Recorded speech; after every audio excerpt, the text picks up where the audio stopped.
Mas antes da gente falar mais sobre isso, Joel, vamos lá para Brasília, porque tá rolando a CPI, né? A gente tá inclusive aqui, ó, com o som da CPI da Covid no Senado ao fundo e o João Pedro Mello aqui na linha já para trazer os destaques até agora do que está sendo dito pela secretária do Ministério da Saúde, né, João? Boa tarde para você. Oi, Ana, boa tarde a você, ao Joel e a todos que nos acompanham. Olha, Mayra Pinheiro disse que a secretaria dela foi responsável pelo desenvolvimento da plataforma Tratkov. Vamos ouvir. O protótipo é validado, senador. Sim, mas quem tomou a decisão de Não tomamos a decisão de usar algo que não foi validado, porque é validado por um estudo internacional. Nós apenas utilizamos um estudo internacional para transformá-lo numa ferramenta de diagnóstico médico. Então, isso é igual à dengue. Então a dengue se pegou um protocolo clínico e se transformou. Foi a senhora que autorizou a minha secretaria é responsável pela construção de uma ferramenta médica de diagnóstico que seria extremamente útil no Brasil no contexto da Covid. Pois é, e aí a gente teve o primeiro bate-boca do dia de hoje. Não o primeiro, mas vamos dizer assim, depois aí com relação ao Tratkov.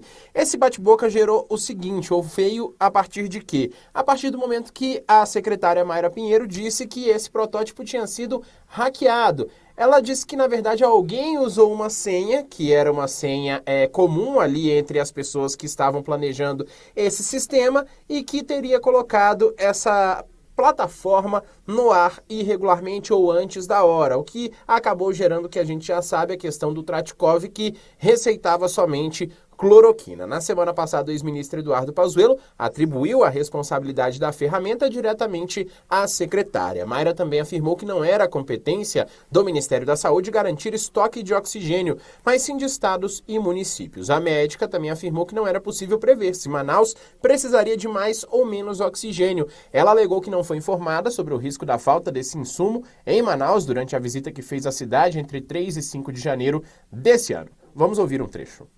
Não, senhor. Durante o período que eu estive lá, inclusive, eu participei de visitas aos hospitais, onde foi o nosso grande choque. Não recebeu informações? Nenhuma informação durante o período em que eu me encontrava lá. Não recebeu informações. E em que momento se percebeu que faltaria oxigênio medicinal? Não houve uma percepção que faltaria. Pelo que eu tenho de provas, né, é que nós tivemos uma comunicação por parte da Secretaria Estadual que transferiu para o ministro um e-mail da White Martins, dando conta de que haveria um problema de abastecimento, segundo eles mencionado como um problema na rede. Bom, sobre a cloroquina, o relator Renan Calheiros perguntou se a secretária ainda defendia a recomendação para o uso desse medicamento contra a Covid. Mayra pontuou que mantém a orientação enquanto médica para que seja utilizado todos os recursos possíveis para salvar vidas. Ela segue respondendo às perguntas e pelo menos outros 16 senadores devem fazer questionamentos à secretária hoje aqui no Senado. Ô João, vamos focar agora nessa cloroquina aí, porque o oxigênio nós sabemos que houve muitas indagações nessa linha aí, como não poderia ser diferente, as mesmas indagações que foram feitas ao Pazuello, ex-ministro da Saúde. Porque há uma certa confusão em tratamento precoce com tratamento preventivo. Tratamento preventivo é quando você dá determinado remédio para uma pessoa para ela não adoecer, para ela não pegar a doença. Ou para que, se ela pegar, os sintomas forem atenuados. Você começa a tratar antes da pessoa ser infectada. Isso é tratamento preventivo, né? Agora, o tratamento precoce é quando a pessoa se infecta e ela começa a ser tratada imediatamente. É um tratamento precoce, que é bem diferente do tratamento preventivo. Houve alguma indagação nessa linha, se ela é a favor do tratamento preventivo, do tratamento precoce? Algumas indagações ocorreram nessa linha ou nessas duas vertentes? Foram várias, viu, Joel? Exatamente nessa vertente que você citou, principalmente com relação a essa diferença de tratamento preventivo e tratamento precoce. E ela citou alguns medicamentos que são usados no tratamento que ela chama de precoce, que seriam a ivermectina e também a cloroquina. Em nenhum momento ela tratou sobre a questão do tratamento preventivo, né? Que a gente lembra, inclusive, que muita gente acabava tomando alguns medicamentos em exagero por conta dessa ideia de não adoecer da Covid-19, mas ela foi questionada sobre isso, mas sempre escapou, vamos dizer assim, saiu para o lado do tratamento preventivo, ou melhor, precoce e não preventivo. Falando exatamente sobre a indicação da cloroquina, que foi usada, inclusive, em outros estilos de coronavírus lá em 2002, apesar de também não terem tido resultado no combate desse vírus. Mas ela citou que esses medicamentos vêm sendo usados já há algum tempo, e exatamente por isso eles estavam na lista do tratamento precoce do Ministério da Saúde, mas não falou especificamente sobre esse tratamento preventivo. Mas tem um dado interessante do próprio Ministério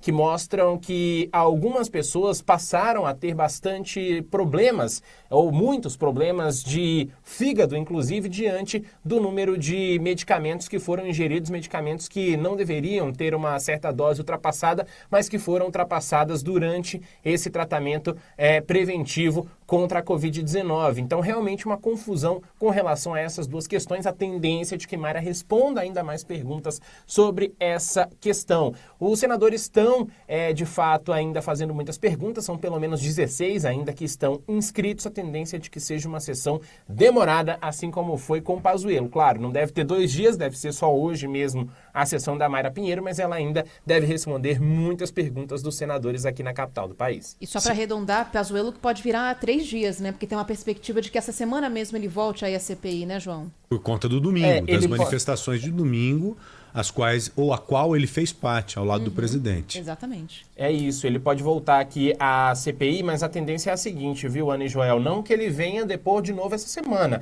O requerimento deve ser votado amanhã, a tendência é de que ele venha na semana que vem. A gente vai ter, então, amanhã uma sessão de votação de requerimentos, é uma sessão mais longa, tem questões aí que não tem ainda acordo, como essa reconvocação de Eduardo Pazuello, também uma possível convocação do secretário, o ex-secretário, na verdade, da Presidência da República, Arthur Weintraub, que também estaria envolvido nessa questão de um assessoramento ao presidente da República com relação às questões de medicamentos, etc. Então, a tendência é de que esses requerimentos sejam votados amanhã. Na quinta, a gente vai ter o depoimento do presidente do Instituto Butantan, Dimas Covas, e aí, a partir disso, teremos a marcação da semana que vem. Tendência de que tenhamos Eduardo Pazuello, Arthur Weintraub e um outro depoimento também pode ser definido. Estamos entre Élcio Franco, ex-secretário adjunto do Ministério da Saúde, e também o ministro da Justiça, Anderson Torres. A gente lembra que ele foi citado há um tempo atrás porque disse que poderia pedir informações à Polícia Federal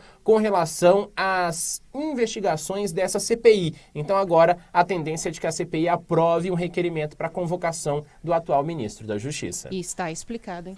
Imagine o retorno do Pazuello à CPI. Imagine, gente, o Pazuello está sofrendo uma pressão muito grande agora para se aposentar, para ir para a reserva mesmo. Para pedir para sair antes que tirem ele, Exatamente, para evitar algum tipo de problema. O próprio vice-presidente da República, o general Hamilton Mourão, colocou isso. Disse que o cutelo está na cabeça dele. Acho que foi o termo utilizado, deve ser um termo entre eles ali. E que houve essa recomendação clara para que ele vá para a reserva, sim, o quanto antes. Porque é proibido, né? É proibido nas normas militares o cara fazer parte, como militar da ativa, como uma manifestação como aquela, em uma manifestação como aquela de domingo. Né? Nem me lembro, te confesso que não sabia que era proibido, que havia um impedimento, que isso seria um problema. Exatamente, um regimento interno deles lá é um problema, uma transgressão mesmo, então ele deve responder por isso. Agora, houve uma confusão gigante, viu, durante essa pandemia em relação a essas duas coisas que eu coloquei, o tratamento preventivo e o tratamento precoce. Pessoas que ouviram aí que determinados medicamentos eram utilizados precocemente no tratamento da doença e começaram a tomar antes mesmo de se infectar, fazendo o tratamento preventivo. Ou seja, uma confusão muito ruim. E isso quer dizer o seguinte para a gente: nunca tome remédio sem orientação médica. Sim. O médico tem que te orientar, porque uma dúvida dessa, uma dúvida simples como essa que estamos colocando aqui, essas duas dúvidas, melhor dizendo, é claro que o médico não vai cair nessa. Então o médico ele estuda para isso, para te receitar, para fazer com que você tome o medicamento e dentro de uma segurança. O que você ia dizendo, Ana? Eu só ia comentar que assim, tem essa coisa da automedicação, que é uma tendência do brasileiro. A gente viu isso acontecer aí na pandemia. A gente já fez isso, João. Nossa, demais. A gente faz muito isso. Na pandemia isso acabou se tornando um problema, porque levou a duas questões. Da intoxicação pelo excesso de medicamentos, problemas no fígado e tudo mais, e a pessoa achar que estava protegida e não iria se infectar. E aí começou Relaxa mais. Relaxa das medidas de prevenção. A única prevenção que a gente tem para esse vírus é a vacina, Sim. não tem outra. Agora, tem uma outra questão também, que é a seguinte: alguns casos de médicos que receitam os medicamentos, sabem que são medicamentos que hoje, dia 25 de maio, porque pode ser que isso mude daqui para frente, e lá atrás o que a gente sabia era outra coisa. São medicamentos que não têm a eficácia comprovada contra o medicamento. Joel, eu tenho certeza que você conhece, que a Giovana conhece, o João conhece, alguém que teve sintomas de Covid, porque são vários, né? Uma simples garganta inflamada, uma simples dor de cabeça, às vezes pode configurar um quadro de Covid. Foi para o médico, antes mesmo de ter o exame comprovando ou não a infecção, já saiu de lá com receita para um monte de medicamento. Sim, inclusive Para a ivermectina, azitromicina, por exemplo. Tive um caso recente na família disso. Também caso de cloroquina, antes mesmo que houvesse a comprovação. Eu tenho um caso, Joel, de um conhecido que recebeu pelo correio o kit Covid do hospital. Pelo correio. Bem no começo da pandemia. Então, isso é muito complicado também, né? É aquela discussão que eu te falei, que se a gente começar aqui agora com o João, a gente vai embora o Brasil inteiro falando. É verdade. Vamos agradecer o nosso João? Até porque tem uma CPI inteira para você ouvir, né, João? Ô, João, muito obrigado, É viu? verdade. Valeu, queridos. Um abraço, viu? Bom trabalho aí. Um abraço para você também, viu? Muito obrigado, bom trabalho aí. Nosso João Pedro Melo, que, é claro, vem desempenhando um trabalho muito legal lá em Brasília.